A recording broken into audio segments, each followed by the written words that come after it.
The government didn't should have put up with the national grades. And it was pulled down at one stage and it's gone. Only to re-put it up.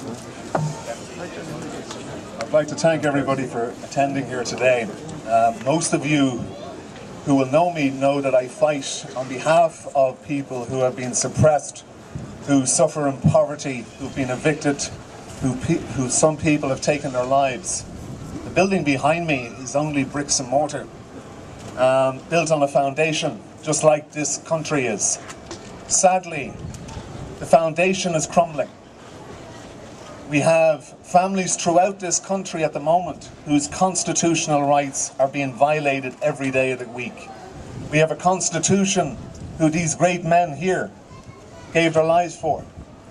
And yet, not one person in this country, not one member of the Dáil, not one MEP to date will stand up and say, that's contrary to our constitution. Cease and desist. Let the people decide. I decided I wouldn't be part of any political party. Why? Because they all have one vested interest: self-service. So I joined a party that doesn't have self-service. It's called direct democracy, which means if you decide you don't like what I say or about any promise I break, you kick me out. You kick the government out. But the smart men in 1922 had that idea already, and he put it in our constitution. Article 48 and 49. Sorry, 47 and 48.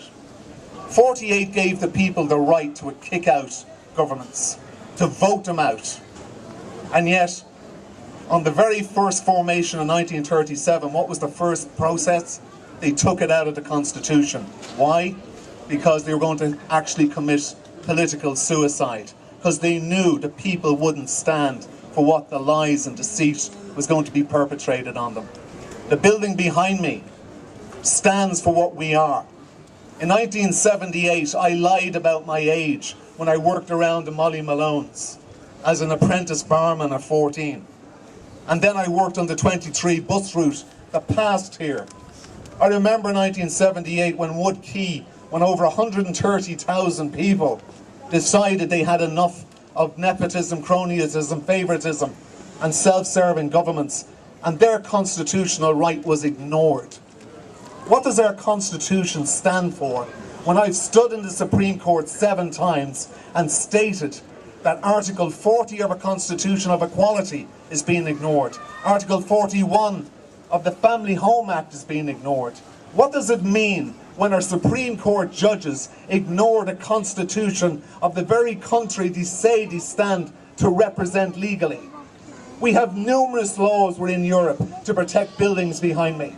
Numerous. We have a Lord Mayor that has more power than any local authority, but he's never been asked to invoke his power to seek assist and desist. He can overrule Dublin City Council. He can overrule on board Pleanála.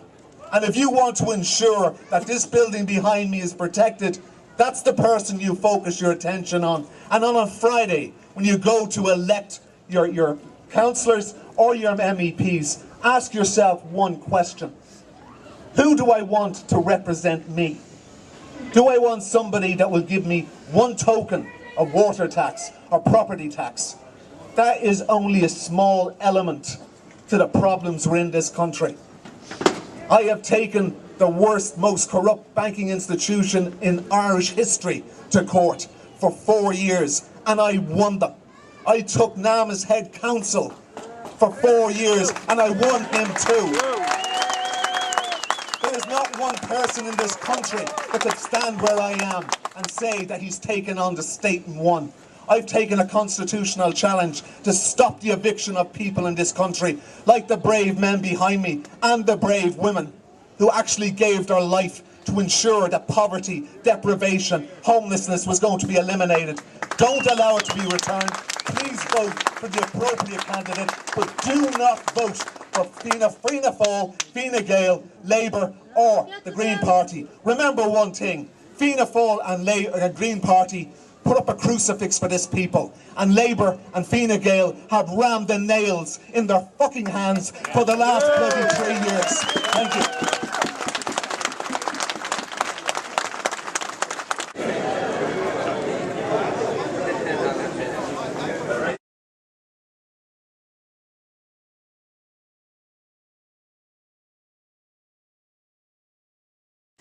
Marcus Howard, test 1, 2, 3.